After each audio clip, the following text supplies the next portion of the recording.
우리의 소망 불타오르네. 주님은 우리의 소망, 우리의 믿음 불타오르네. 말씀에 굳게 선 믿음,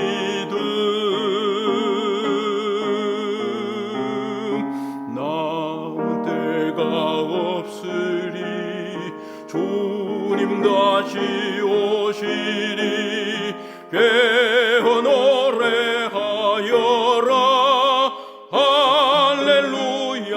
왕의 왕, 우리의 소망 불타오르네. 재림은 우리의 소망.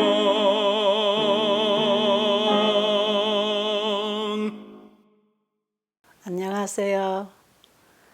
드디어 오늘 시대의 소망 마지막 회 87장 내 아버지 곧 너희 아버지께로.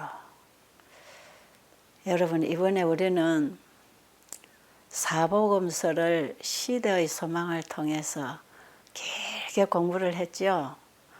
예수님이 좀 환하게 보이셨나요? 그리고 그분을 사랑하게 되셨나요? 이제 그러면 우리가 그분을 믿고 그분을 따라 살아가게 되겠지요. 이 시대의 소망이 1, 2, 3권으로 나누어져서 상당히 길었지요. 저는 이번에 이 긴 책을 사복음 전체에 기록된 주님을 좀 상세히 알고 싶은 그런 심정으로 여러분과 함께 공부를 했는데요.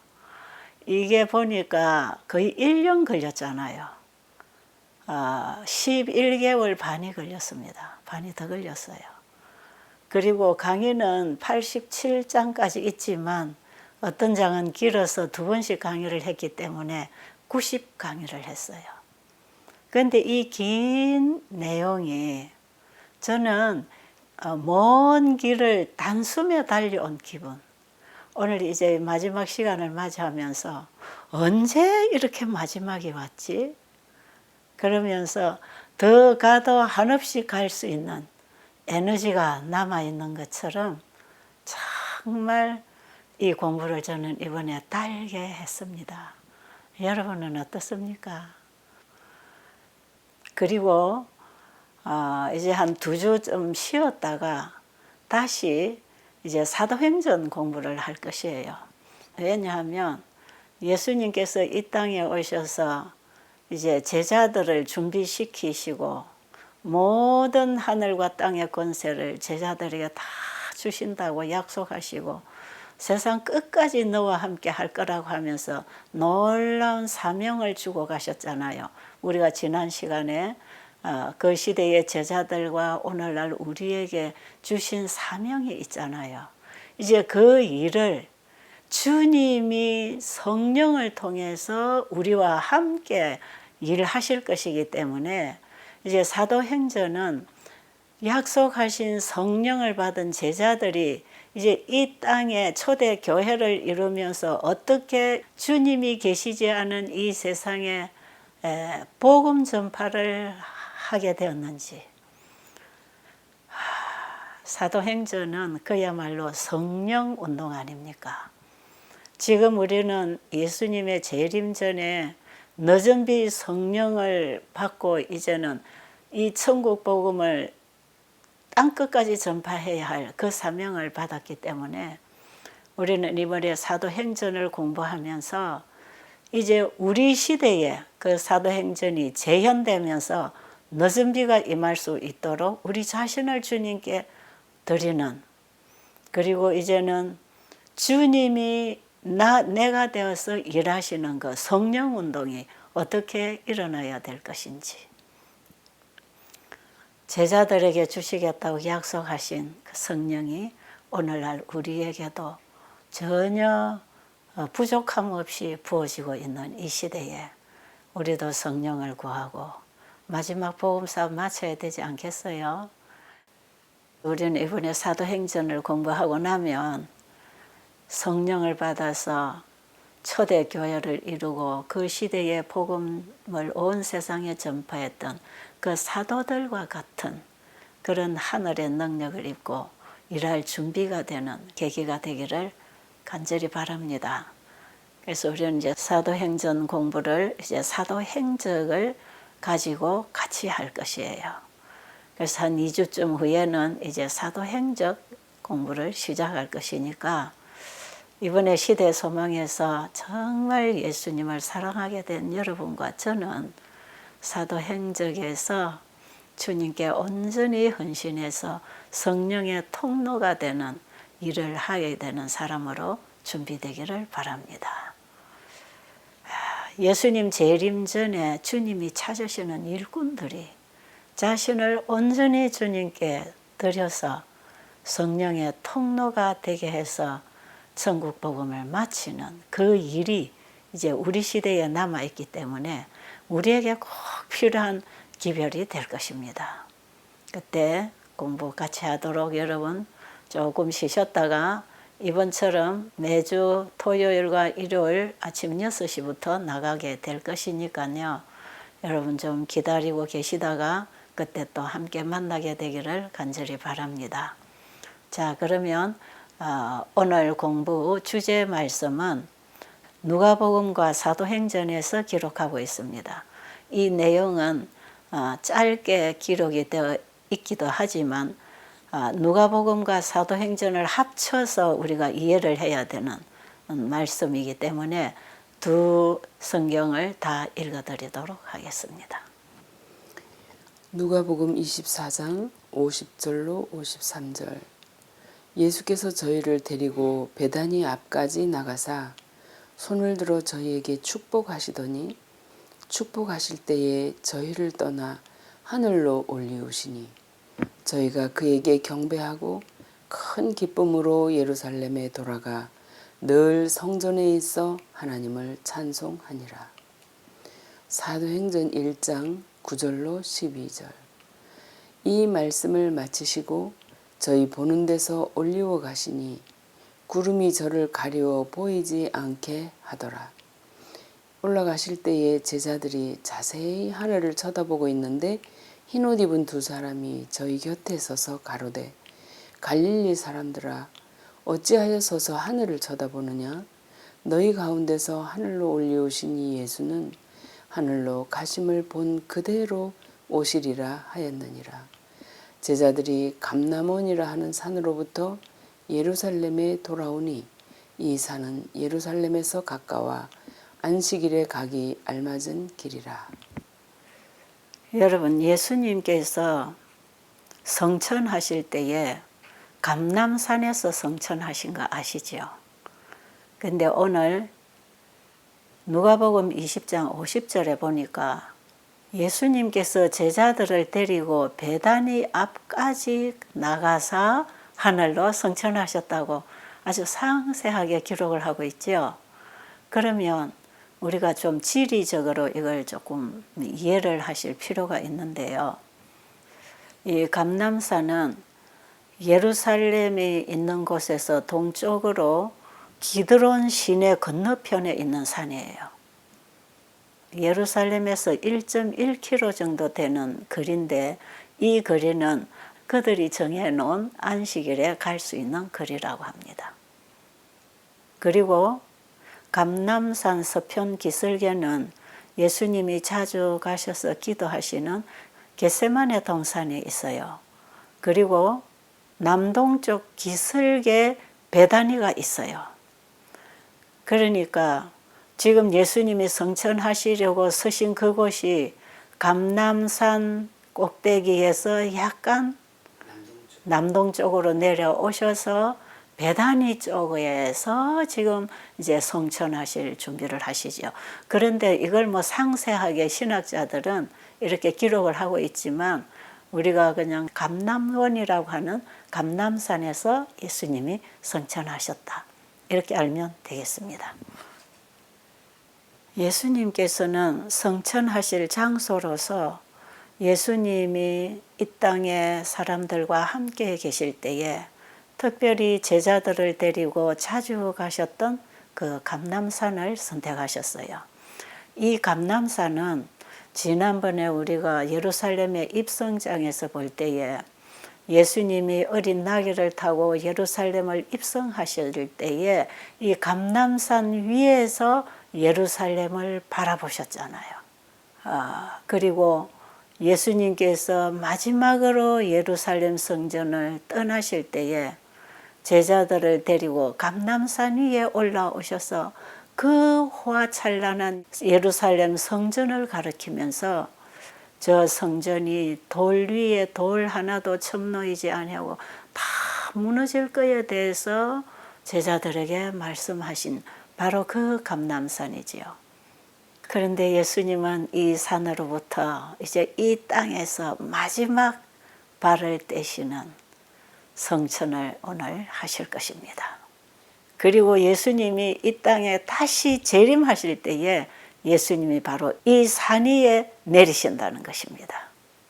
그런데 예수님이 부활하실 때에 함께 부활한 충성스러운 사람들 있었잖아요. 이 사람들과 함께 예수님이 이 땅에서 사단과의 대전쟁에서 승리하시고 아버지께로 돌아가는 이 길에 예수님과 함께 부활한 사람들이 승리의 전리품으로 같이 하늘로 올라갑니다. 그래서 예수님 성천하실 때에 예수님과 함께 부활한 사람 몇몇이 같이 갔어요. 아버지와 약속하시고 오신 그 일을 예수님께서는 다 이루셨는데 우리가 이번에 사복음서를 공부를 할 때에 예수님의 믿음이 아버지와 늘 하나로 일을 하게 하셨다고 하는 공부를 하셨잖아요. 이번에 우리는 시대소망 총 주제를 믿음의 모본 예수 그리스도라고 정한 것은 이 예수님 공부 전체를 하면서 우리가 확실하게 붙잡아야 할 핵심이 예수 믿음입니다. 예수님은 아버지와 의논하시고 믿음으로 이 땅에 오셔서 믿음으로 오늘의 승리를 이루신 분, 하나님이신 그분이 인간의 몸을 입고 이 땅에 오셨을 때에 우리와 똑같은 나약한 인간의 몸을 입으시고 아버지에 대한 믿음으로 아버지와 하나가 되어 있었을 때에 아버지의 뜻을 이 땅에서 다 이루었나이다 할 수 있는 그 예수님의 믿음. 오늘 예수님이 승리하시고 하늘로 올라가시면서 그분이 아버지께 드릴 수 있었던 말씀은 내가 아버지의 뜻을 다 이루었나이다 하는 그 확고한 자기 고백을 할 수 있었던 것은 예수님이 아버지를 굳게 붙잡았던 믿음으로 이 일을 하셨다는 것. 오늘 우리가 마지막 시간에 좀 총정리를 하면서 그 예수님의 믿음이 우리의 구원을 이루었다는 것을 기억하시고 우리가 영생을 얻을 수 있는 것은 우리의 공로나 우리의 믿음이나 우리의 행위가 아니라 예수님의 믿음이 우리의 구원을 이루어 놓으신 그분을 우리가 믿고 예수 믿음으로 우리가 구원을 받을 수 있도록 예수님을 내 안에 영접하는 나의 굴복과 함께 주님이 내 안에 임하시는 거듭남의 경험, 새로운 피조물이 되는 경험이 필요한 것입니다. 이 부분을 여러분들이 엉거주춤 넘어가지 마시고 확고하게 짚으시기 바랍니다. 그래서 갈라디아 2장 20절에서 바울이 내가 그리스도와 함께 늘 십자가에 매달려 있고 내 안에는 예수님이 오셔서 예수 믿음으로 내가 살게 되는 그 예수님과 하나 되는 경험이 예수 믿는 믿음입니다. 킹 제임스에 기록된 말씀 하나 읽어드릴까요? 갈라디아 2장 20절 킹 제임스 역입니다. 내가 그리스도와 함께 십자가에 못 박혀 있으나 그럼에도 불구하고 사노라. 그러나 내가 아니요 그리스도께서 내 안에 사시느니라. 나는 지금 내가 육체 안에서 사는 삶을 나를 사랑하사 나를 위해 자신을 주신 하나님의 아들의 믿음으로 사노라.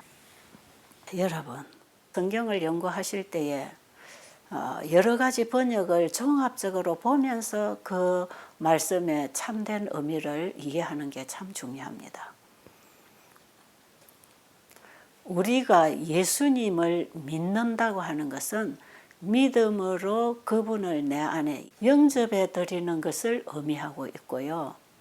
그리고 예수님을 내 안에 영접했다면 내 안에 내 주장대로 내 식대로 내가 살던 나는 죽었고 예수님이 내 안에 나의 주인이 되어서 사시잖아요.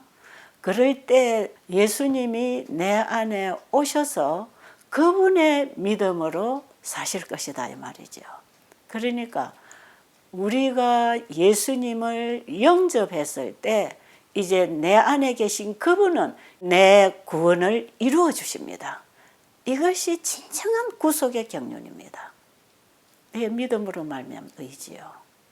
그분이 내 안에서 그분 안에 있는 진리의 영으로 성령으로 내게 진리를 깨우치고 가르쳐서 그 진리 가운데서 행하도록 내 안에서 역사하실 것이다 이 말이에요. 사단과 싸워 승리하시고 부활하신 그분은 내 안에 오셔서 나를 다스릴 때 나는 그분의 몸이 되는 것입니다. 그래서 예수님과 하나로 살아가는 것. 그때에 나를 통해 일어나는 모든 일은 그분의 일이 되는 것. 그렇게 되려면 우리는 매 순간 우리 자신을 주님께 드리고 주님이 내 안에 사시도록 항상 믿음에서 믿음에 이르는 신앙을 해야 돼요. 우리가 처음 거듭나는 경험을 할 때 예수님을 영접했다면 끊임없이 예수님이 내 안에 계시도록 그 믿음에서 믿음에 이르게 되는 믿음으로 사는 것이 의인이라고 로마서에서 바울이 기록하고 있잖아요.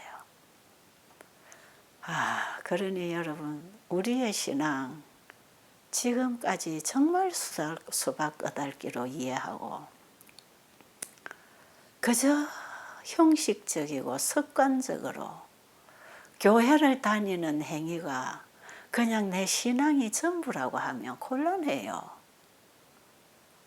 그러니까 우리는 지금 예수님을 공부하는 것은 내 구원이 어떻게 이루어지는 것을 배우는 거 아닙니까? 왜? 나를 구원하기 위해서 오신 분이 예수님이고 예수님 안에 우리의 영생이 있기 때문에 이 복음을 우리가 깊이 깨달을 필요가 있어요. 그래서 믿음하고 우리의 신앙생활은 똑같이 함께 가는 것이에요. 믿음과 순종은 함께 가는 것이에요. 그것은 믿음이라는 것은 예수님을 받아들인 것이고 예수님이 나를 통해서 살아 일하실 때 우리의 생각과 감정과 우리의 의지를 통해서 그분이 일하시는 것이기 때문에 함께 가는 것이에요. 그래서 항상 예수님은 내 안에 모시고 살아야 된다. 그럴 때에 우리는 에베소서 4장 21절 이후로 기록된 말씀처럼 진리가 예수 안에 있고 예수 안에 있는 진리로 가르침을 받을 때 우리는 새로운 피조물로 성장하고 자라나는 산 신앙 경험을 할 수 있다 이 말이에요. 이때에 우리의 육신의 그 사람은 점점 후퇴하고 속 사람은 날로 새로워져서 그리스도의 장성한 분량에 이르기까지 자라게 되는 것입니다. 오늘 여러분 이 부분을 우리의 신앙 경험과 신앙 생활에 분명하게 이해하시고 경험되어지는 신앙으로 들어가게 되기를 간절히 바랍니다. 예수님께서 부활을 하시고 잠깐 아버지 앞에 다녀오신 이후에 이 땅에 40일간 제자들과 함께 계셨잖아요. 그런데 예수님이 바로 하늘에 가시지 않고 40일간을 이 땅에서 머무르셔야 되었던 것은 부활하신 예수님이 제자들과 친근한 교제를 나누기 위해서 계셨다고 오늘 기록되어 있지요. 자, 예수님이 무덤에서 부활하고 나오셨을 때에 이제 우리의 부활도 그와 같을 거라 그랬지요. 예수님이 육신으로 계실 때에 똑같은 모습으로 똑같은 살과 뼈가 있는 분으로 똑같이 음식을 잡수시고 똑같은 평상시에 그 예수님의 생각을 제자들과 함께 나누시고 똑같은 말씀을 계속 반복해서 가르쳐 주신 이 예수님은 부활하시기 전에 예수님하고 똑같은 분이었어요. 다만 그분은 이제 영생할 수 있는 신령한 몸으로 자신의 생명으로 부활하신 것 뿐이었어요. 그래야 하늘에 가서 영원히 사실 것이기 때문에. 그래서 우리가 그 예수님을 내 안에 영접할 때 우리도 그분의 생명과 그분의 몸과 같은 몸으로 부활해야 하늘에 가서 주님과 하나가 되어서 영원히 살 거 아니겠어요. 그것을 제자들에게 확실하게 심어주고 싶었어. 그들의 생각 속에 부활하여 하늘에 가서 영원히 살 제자들이 어떤 사람으로 부활을 하게 될 것인지를 확실하게 각인시켜 주시기 위해서 제자들과 가까운 교제를 하시면서 많은 것을 가르쳐 주셨어요. 그래서 예수님께서는 제자들에게 자기의 모습을 확실하게 보게 하시고 알게 하시고 그리고 감람산 위에서 베다니 쪽이 되는 그쪽에서 예수님께서는 이제 하늘로 승천을 하십니다.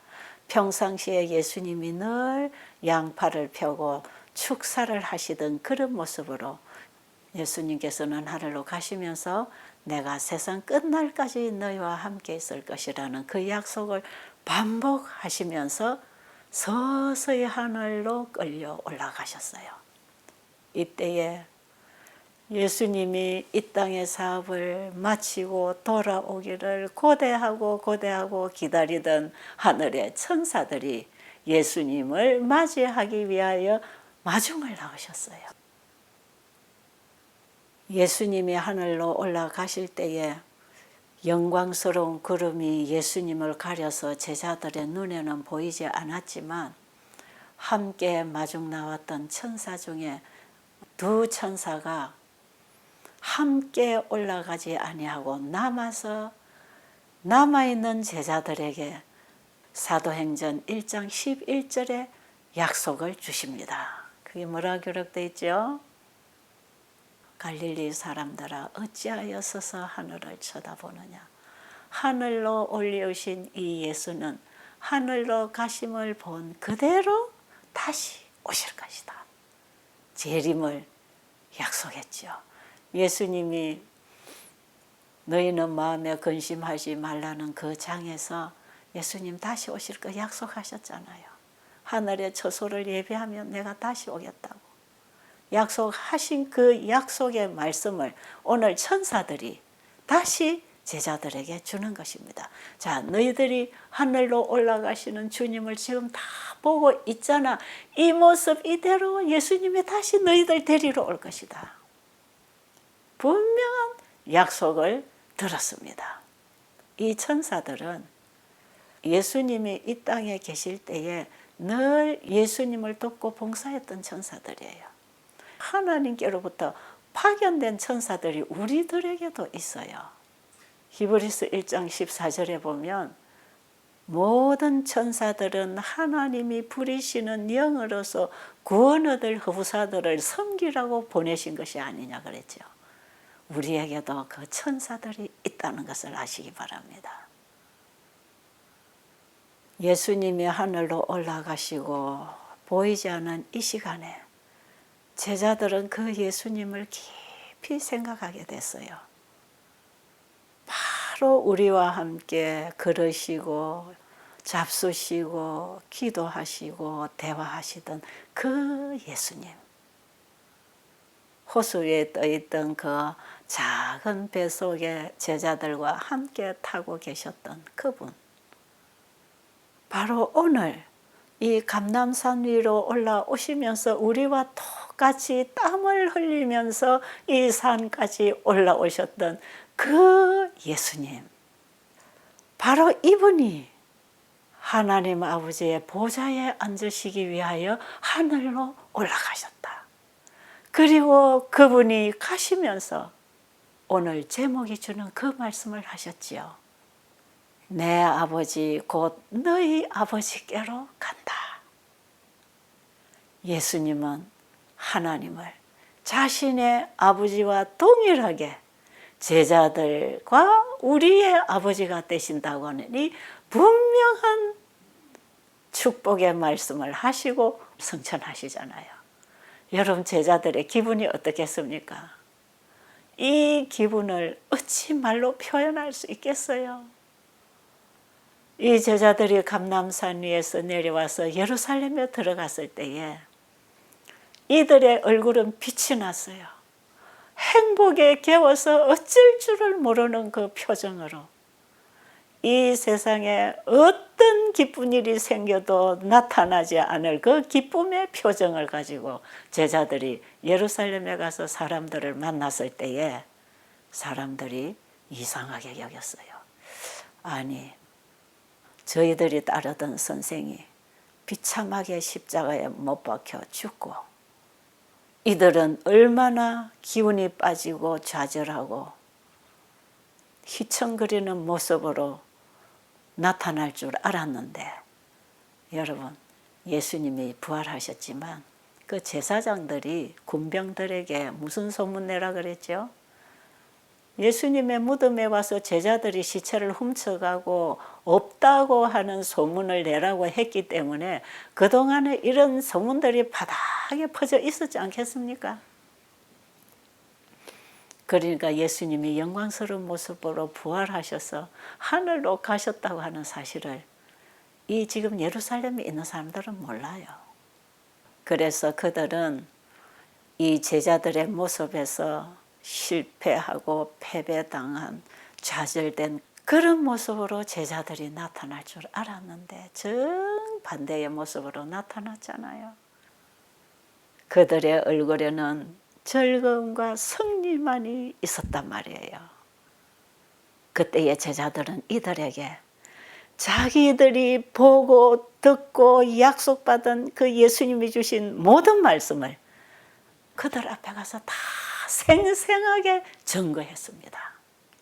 여기서부터 제자들은 그 예수님을 증거하기 시작했고 이 얘기를 제자들이 전했을 때 그 얘기를 듣고 있는 사람들 중에 많은 사람들이 제자들이 증언하는 이 사실을 받아들였어요. 그리고 열흘 후에 약속하신 대로 그들이 성령을 구하고 받게 됐을 때 이들을 통해서 온 예루살렘과 유대와 사마리아와 땅끝까지 이 복음이 전파되어 나갔다 이 말이에요. 그래서 베드로가 나중에 성령 받아서 제사장들에게 뭐라고 했어요? 너희들이 십자가에 못 박아 죽인 그 예수가 우리가 기다리던 메시아였고 그분이 너희들이 죽였지만 3일 만에 부활해서 이렇게 하늘로 승천하셔서 다시 오시겠다고 약속하셨다고. 얼마나 힘있는 논증으로서 이 복음을 전파했겠습니까? 이 능력 있는 복음이 전파될 때에 그들이 전하는 복음이 확실한 복음이라는 것, 하나님께로부터 온 복음이라는 것을 증거하기 위해서 그들에게 병 고치고 귀신을 쫓아내는 능력을 더해 주셔서 예수님이 행하셨던 그 일을 제자들이 똑같이 행하게 하셔서 예수님의 일이 참이라는 것을 입증하도록 하셨다 이 말이에요. 우리가 지난 장에서 제자들에게 사명을 주실 때에 이 천국 복음을 전할 때에 예수님이 하신 그 권능도 주신다 그랬잖아요.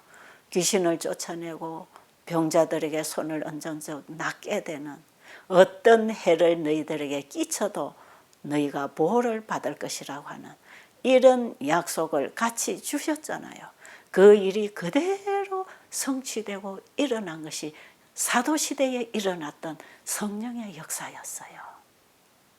우리도 그 성령을 지금 구할 때 우리에게는 더 풍성한 늦은 비까지 부어져서 바로 이 세제천사의 기별을 전하면서 귀신이 나가고 병자가 치료되는 능력 있는 복음을 전하게 될 것이다 이 말이지요.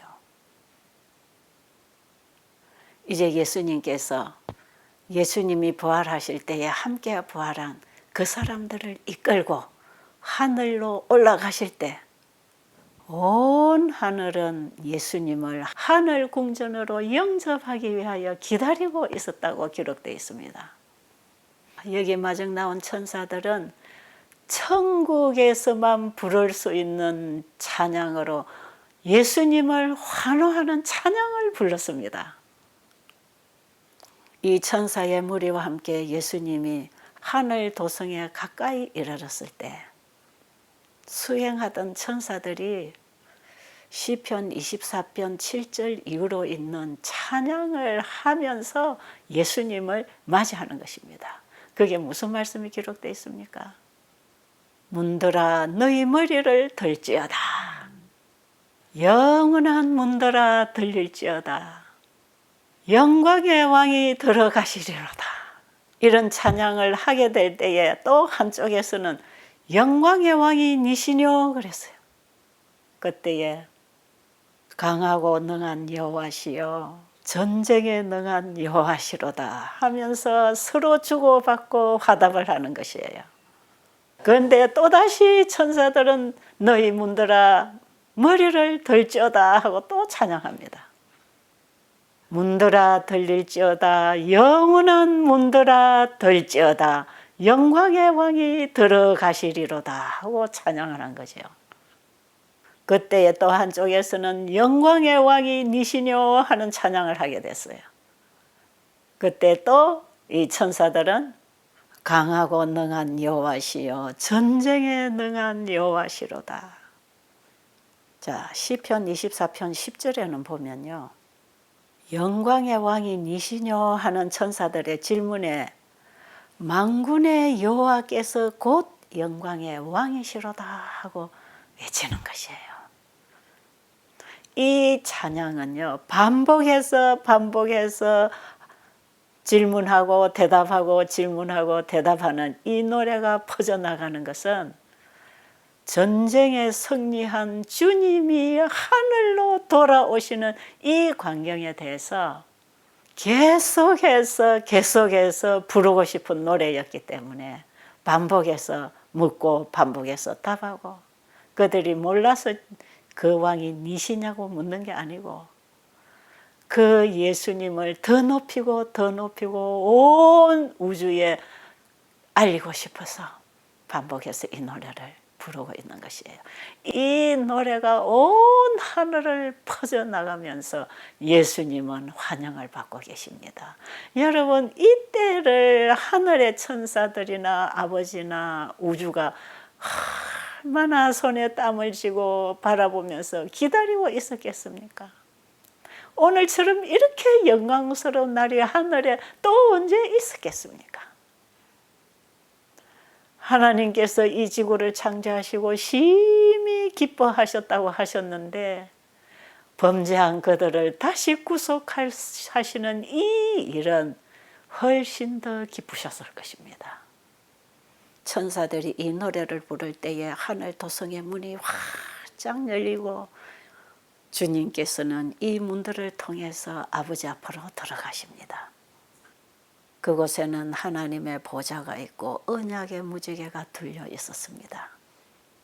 거기에는 그룹들과 서랍들이 다 모여서 있었습니다. 그리고 하늘 군대의 지휘자들과 하나님의 대표자들이 그곳에 다 모여 있었습니다. 그리고 하나님의 아들들이 다 모여 있었습니다.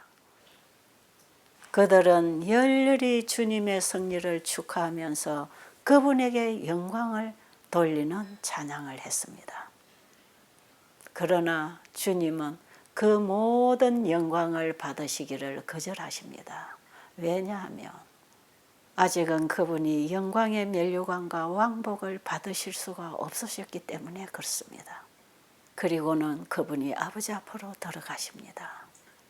그분은 아버지 앞에서 과시간을 쓰시고 그 과시간을 쓰신 머리를 군병들이 쳤을 때에 그 머리에는 깊은 상처가 생긴 그 상처를 아버지 앞에 보이시고 못 박힌 손과 발을 옆구리를 아버지 앞에 다 보여주십니다.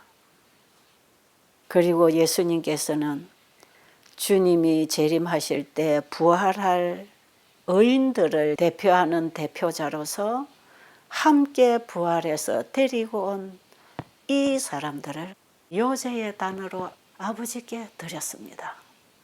그리고 예수님은 아버지께 가까이 다가가십니다. 아버지와 아들은 이 땅을 창조하시기 전에 인간이 범죄하게 됐을 때 바로 이 일을 다 이루실 것에 대해서 아버지와 함께 언약을 세우셨던 것이에요.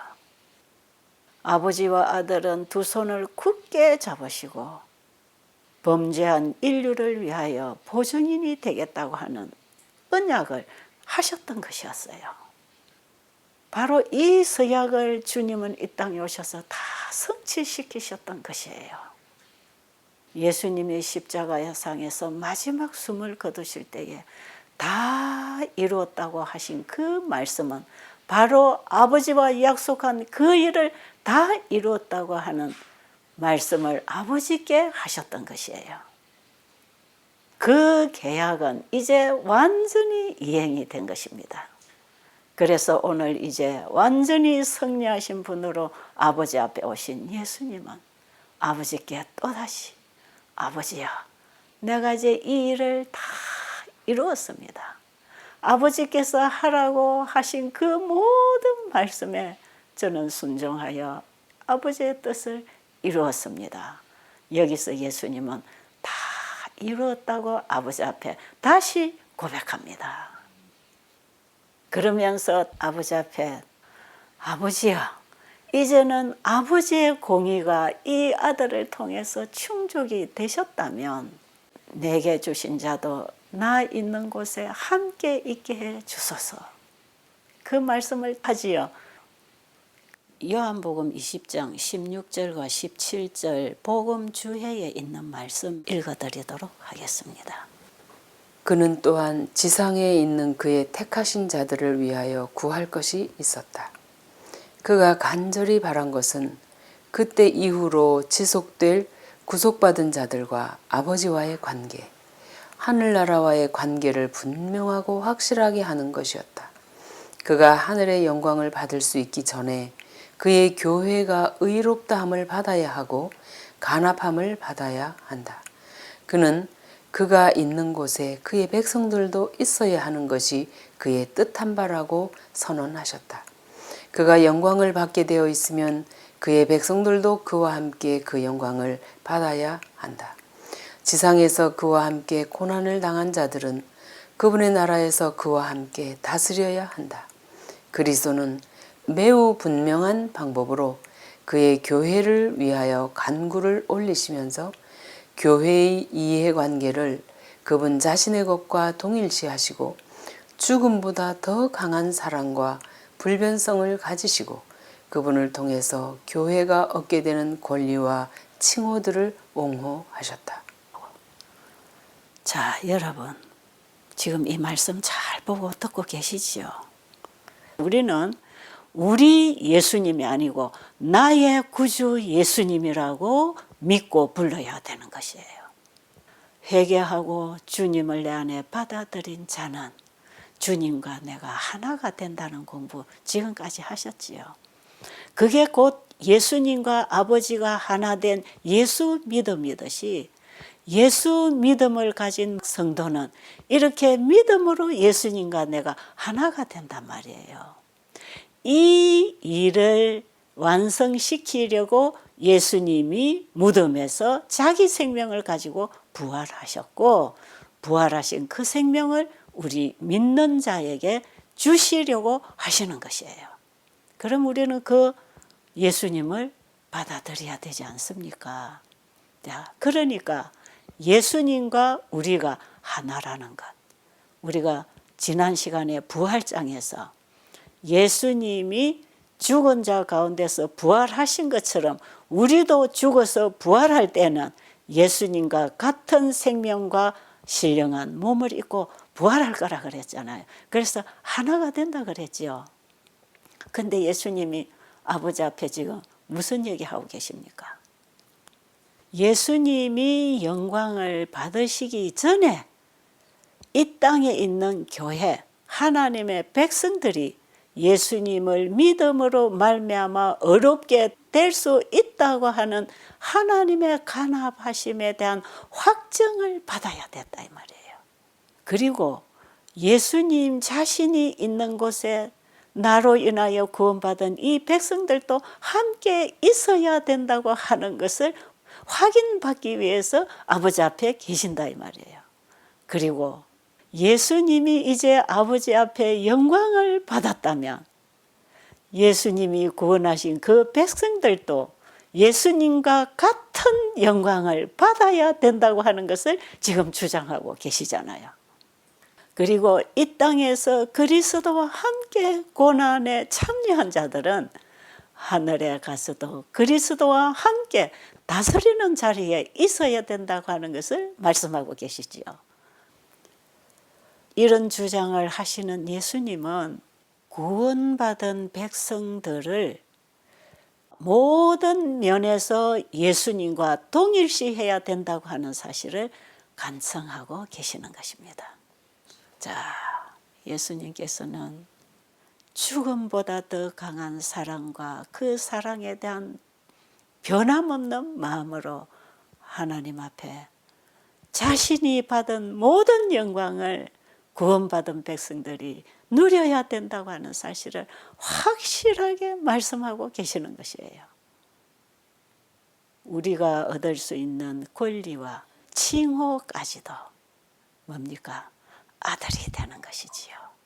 예수님이 하나님을 아버지라고 했던 것처럼 우리도 그분을 아버지라고 할 수 있는 칭호까지도, 하나님을 부르는 칭호까지도 예수님과 우리가 동일해야 된다고 하는 이 놀라운 요구를 예수님이 지금 아버지 앞에서 하고 계시잖아요.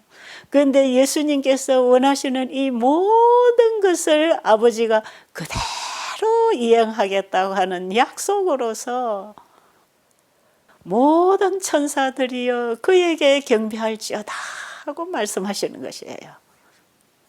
이 말씀은 온 우주 세계를 향해서 퍼져나가고 있었습니다. 그때에 헤아릴 수 없는 많은 천사들이 주님 앞에 부복했습니다. 예수님의 요구는 아버지 앞에서 확실하게 수락되었습니다. 자, 우리의 구원은 사랑하시는 자 그분 안에서 아버지께 받으신 바 된 것입니다. 그랬기 때문에 예수님을 믿고 구원받은 이 백성들은 하늘 천사들과 우주 거민들 앞에서 의롭다고 하는 선언을 받게 된 것입니다. 예수님이 계시는 곳에 이제 영원히 우리도 함께 있게 될 것입니다.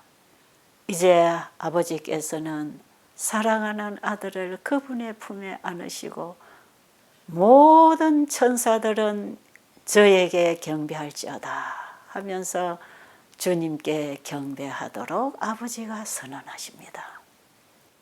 자, 이때에 하늘에 있는 모든 권세와 주관자들은 주님의 최상권을 인정하게 되었어요. 여러분, 이 최상권을 누가 노렸지요?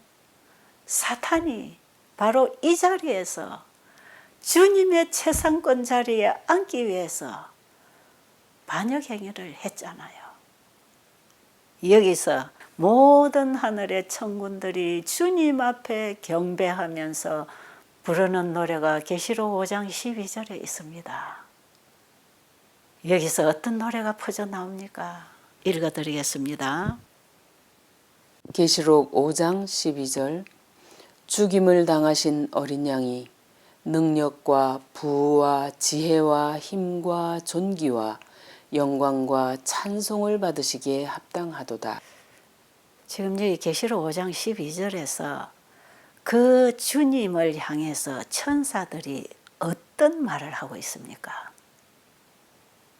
죽임을 당하신 어린 양이 능력과 부와 지혜와 힘과 존귀와 영광과 찬송을 받으시기에 합당하도다. 우리 주님 다 회복하셨습니다.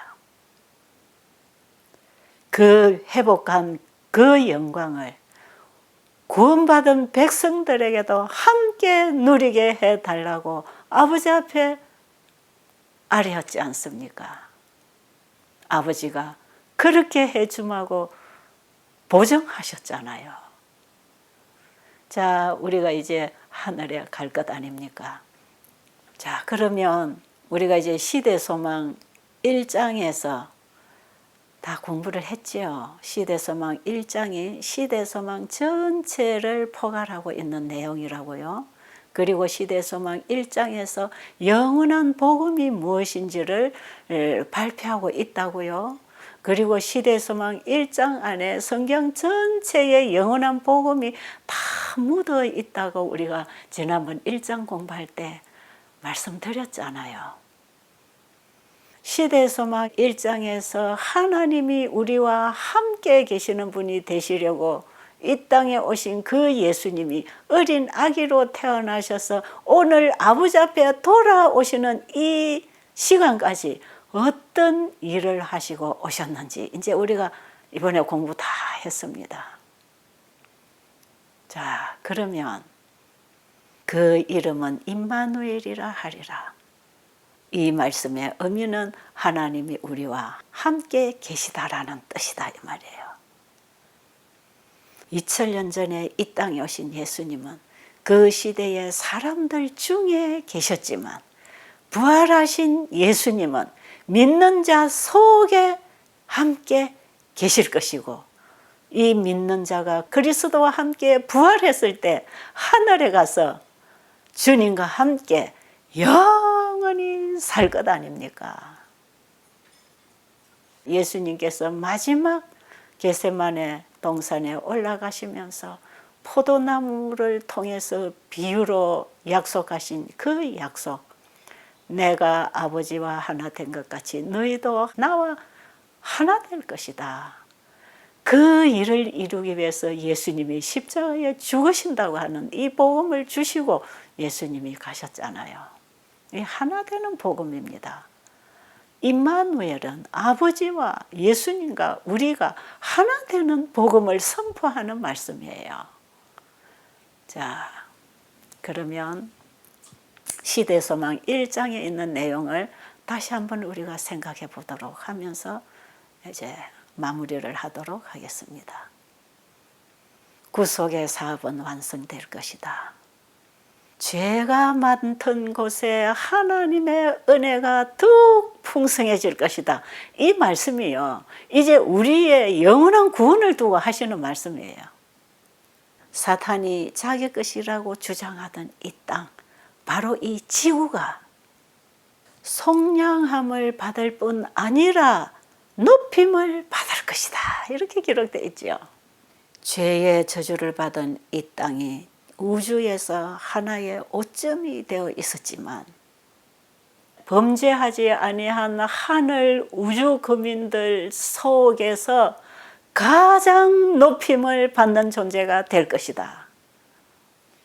그렇게 기록되어 있죠.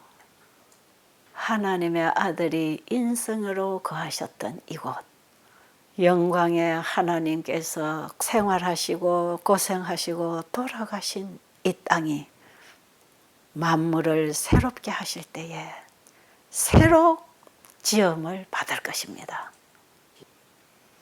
여러분,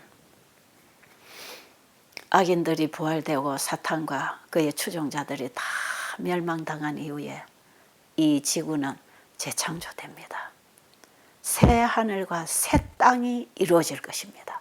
이전에 있던 것은 다 지나가고 새 것이 될 것입니다. 이때에 요한계시록 21장 3절에 보면 하나님의 장막이 사람들과 함께 있을 것이라고 기록되어 있죠. 이 땅에서 하나님이 우리와 함께 거하심으로 하나님은 친히 우리의 하나님 아버지가 되셔서 우리와 함께 이 땅에서 영원히 살 것이다 이 말이에요. 여러분, 하늘들의 하늘 위에 있던 하나님의 보좌가 이 지구로 옮겨진다는 것이에요. 그래서 이 지구가 우주의 수도가 되는 것입니다. 새 예루살렘 성이 되는 것이에요. 하나님이 거하시는 새 예루살렘 성에 우리가 함께 이 땅에서 다시 살 것입니다. 여러분, 우리는 왕족이 된단 말이에요. 왕의 자녀단 말이에요. 그래서 우리가 다 왕이 된단 말이에요. 예수님이 왕복을 입으시고 왕관을 쓰시고 자신의 신분을 회복하셨을 때에 그분의 영광을 우리도 함께 받게 해달라고 간청하셨을 때 아버지가 그렇게 하겠다고 보증의 말씀 주셨잖아요. 그 말씀이 그대로 이루어져서 우리가 구원을 받게 되면 왕이 됩니다. 만왕의 왕이요 만주의 주가 되시는 그분의 신분과 하나가 되어서 우주를 다스리는 왕의 위치에서 영원히 살 것인데 그것이 바로 우리가 사는 이 지구가 될 것이다 이 말이에요. 아버지의 영광이 온 세상을 향해서 퍼져나가는 그 영광스러운 자리에 우리가 함께 살 것 아닙니까? 그 나라에는 햇빛이 쓸데없는 아버지의 영광 가운데 다닌다 그랬죠. 계시록 22장 5절에 보면 그곳에는 등불과 햇빛이 쓸데없으니 이는 우리의 주 하나님이 우리에게 빛이 되신다는 것이지요. 하나님이 빛이십니다. 그분이 빛이십니다. 예수님은 원래 그 빛이셨습니다. 아버지의 영광에 하나된 빛으로 계셨던 분이에요. 세상에 빛이 있어라. 창세기 1장 3절에서 빛이 있어라 할 때 그 빛이 이 세상을 창조한 빛입니다. 예수님이십니다. 그런데 살아남는 이들 432페이지에 보면 다음과 같은 말씀이 기록되어 있어요. 태양빛 대신에 찬란한 광채가 비치지만 이 빛은 눈이 보시거나 고통을 주지 않으면서도 한낮의 햇빛보다 더욱 밝은 빛이다. 하나님과 어린 양의 영광이 쇠하지 않은 빛이 되어 거룩한 성에 흘러내린다. 구원받은 사람들은 태양 없는 영원한 영광 가운데에 살 것이다. 여러분, 현재 우리가 살고 있는 이 땅, 이 지구는 태양계 속에 있고 태양으로부터 오는 빛을 받고 우리가 빛을 보고 살잖아요. 그런데 이 지구가 다시 회복될 때는 새 하늘과 새 땅으로 새롭게 창조될 때에는 이런 태양빛으로 사는 곳이 아니라는 것이지요. 태양빛이 쓸데없는 누구의 빛? 하나님과 어린 양의 쇠하지 아니하는 영광의 빛이 이 거룩한 성을 향해서 흘러나갈 것입니다. 이 빛이 태양에게 빛을 비추게 하는 그 빛입니다. 우리는 하나님이 창조하신 태양의 빛을 받을 게 아니고 하나님께로부터 직접 비춰오는 그 빛 가운데 영원히 살 것입니다. 저는 이 공부를 하면서 얼마나 가슴이 벅찬지 진짜 이 세상에 아무것도 안 보여요. 지금 그렇습니다. 여러분, 이 공부를 하시는 여러분, 그 빛 가운데 거할 그때를 생각하시고 이 세상에 썩어져 갈 것, 쓰레기 같은 것 쌓아가느라고, 썩어져 없어질 자존심 세우느라고 싸우지도 마시고, 여러분, 이 나라를 바라보면서 우리의 유일한 소망이 되시는 예수 그리스도, 각 시대의 소망이 되신 예수 그리스도를 우리 안에 영접해서 주님과 함께 저 하늘 도성을 향해서 걸어가는 저와 여러분이 되시기를 간절히 바랍니다.